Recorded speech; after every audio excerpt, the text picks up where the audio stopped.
DK అరుణ మీద మీకు వ్యక్తిగత కక్ష ఉందా లేదా? అస్సలు ఎందుకంటే 2 సార్లు 2019లో, 2024లో 2 సార్లు మీకు టికెట్ రాకుండా మీకు రావాల్సిన టికెట్ ఆవిడ తీసుకున్నారు. ఆ పగతోనే మీరు కాంగ్రెస్‌లో చేరారా?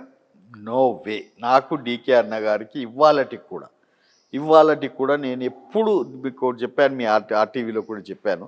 నాకు శత్రువులు ఇది అనేది ఎప్పుడు కూడా పగ అనేది ఇవన్నిటివి కూడా నా డిక్షనరీలో లేదు, నా లైఫ్‌లో లేదు అటువంటిది.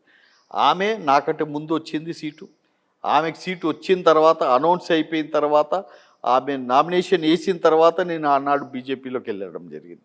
ఆమెకు నేను 100% నా హార్ట్ఫుల్గా ఆమెకి నేను ప్రచారం చేయడం జరిగింది. ఆమె గెలవాలని కోరుకున్న వాళ్ళలో నేను ఒక్కడిని ఆ రోజు. సెకండ్ టైం కూడా ఏదైతే ఉన్నదో ఇద్దరం పోటీ పడ్డాం. 100% ఆమె పోటీ పడ్డది, నేను పోటీ పడ్డా.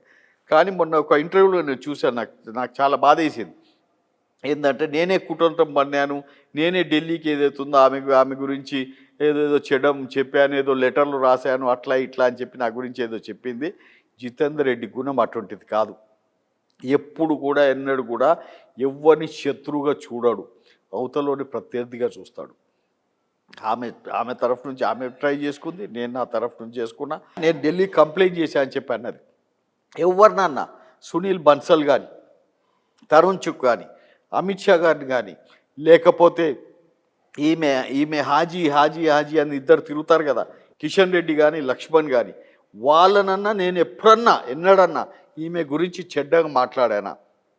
ఆమె గురించి నేను నా మంచి గుణాలు చెప్పుకున్నా, నేను చేసిన పనుల గురించి చెప్పుకొని నాకు విశ్వాసం ఏది ఉందంటే నేను ప్రజల్లో ఉన్నవాడిని, ప్రజల ద్వారా వచ్చి గెలిచిన మనిషిని. కానీ మీరు పార్టీ మారిన పరిస్థితి చూసినప్పుడు ఒకవైపు మీ అబ్బాయి మిథున్ రెడ్డి డీకే అరుణ పక్కనే ప్రచారంలో ఉండగా మీ ఇంటికి రేవంత్ రెడ్డి రావటం, మీరు పార్టీ మారటం అనేది ఆఖరి నిమిషంలో డీకే అరుణని దెబ్బ కొట్టాలనే ప్లాన్ కాదా? ఐ నెవర్ ఎక్స్పెక్టెడ్, నా కొడుకు కూడా ఎక్స్పెక్ట్ చేయలేదు దట్ రేవంత్ రెడ్డి నా ఇంటికి వస్తాడని. మీకు ముందు సమాచారమే లేదా? నాకు ముందు సమాచారమే లేదు. ఆయన పొద్దున 9 గంటలకు ఆనాడు రాత్రి నా కొడుకు మహబూబ్ నగర్లో ఉన్నాడు. ఆమెకి ఎప్పుడైతే సీట్ వచ్చిండో ఇంటికి పోయి కంగ్రాచులేషన్ చెప్పాడు. నెక్స్ట్ డే పార్టీ మీటింగ్లో కూడా ఆయన పార్టిసిపేట్ అయ్యాడు. అయిన తర్వాత పొద్దున 9 గంటలకు నాకు రేవంత్ రెడ్డి గారు ఫోన్ చేసి, జితానా నేను ఇంటికి వస్తున్నా, కాఫీ తాగనీకి అని చెప్పడం జరిగింది. రా అన్న 12 గంటలకు ఆయన వచ్చాడు. So by that time that కార్యక్రమం ఇప్పుడు నాకు కానీ నా కొడుకు కానీ హృదయంలో ఒకటి పెట్టుకొని బయట ఒకటి మాట్లాడే అలవాటు లేదు. Whatever we did it on this one.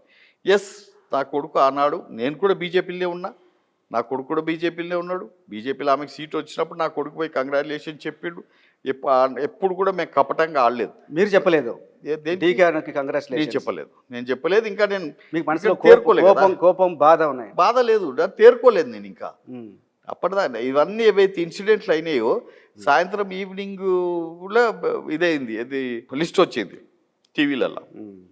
వచ్చినప్పుడు అది చూసుకున్న తర్వాత నేను ఇంటికి వచ్చా. ఇంటి బయట ఎక్కడ వచ్చి ఇంటి తర్వాత ఇంట్లో అందరూ కూర్చొని చర్చించడం మాట్లాడు. ఆ మాటలు తేరుకోక ముందే నెక్స్ట్ డే పొద్దున్నే నాకు ఈ ఫోన్ వచ్చింది, నేను ఇంటికి వస్తున్నాను సీఎం గారు. అదంతా ఇంకా వేరే ప్రాసెస్లోకి వెళ్ళిపోయింది. అది నా కొడుకు చూసిన తర్వాత then he came and spoke to me, daddy ఏంది నెక్స్ట్ యాక్షన్ అని. నేనన్నా ఏం లేదు బేటా, ఇప్పటికి కూడా మనం బీజేపీలోనే ఉన్నాము, బీజేపీకి will give a chance, we will definitely మనం బీజేపీ వాళ్ళు మనం పలకరిస్తారు, మాట్లాడతారు, వాళ్ళతో చర్చలు చేద్దామని చెప్పాను. కానీ నెక్స్ట్ డే ఈవినింగ్ 5 o'clock వరకు, నెక్స్ట్ డే వన్ డే అంతా అయిపోయింది. మార్నింగ్ 12 o'clock వచ్చాడు, ఆ దినమంతా అయిపోయింది. నెక్స్ట్ డే సాయంత్రం 5 గంటల వరకు నేను వెయిట్ చేశాను. Next day 5 o'clock again I got a call from CM ఇది దగ్గర నుంచి. సీఎం వచ్చి, అన్న రేపు 16th మార్నింగు కోడ్ వస్తున్నది కాబట్టి you immediately take a decision అని చెప్పాను. దెన్ నాకు కూడా పోలిట్ బ్యూరో ఉంటుంది. నా పోలిట్ బ్యూరో తోటి, నా ఫ్యామిలీతోటి, అందరితో నేను చర్చించినప్పుడు ఏ bird in hand is worth 2 in the bush అంటారు.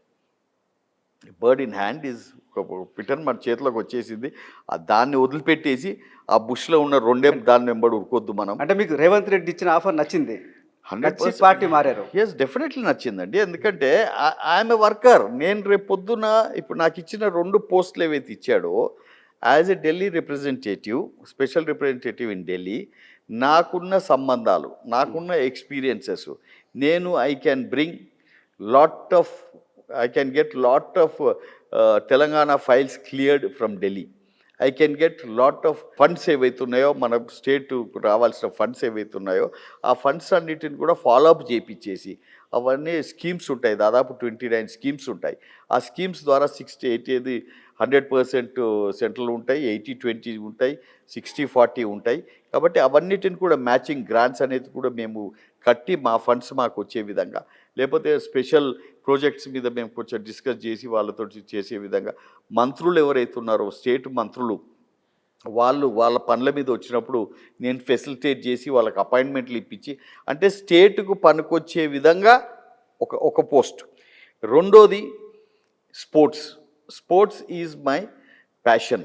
నేను 14 సంవత్సరాలు I was the vice president of Olympic association of Andhra Pradesh, ఉమ్మడి రాష్ట్రంలో.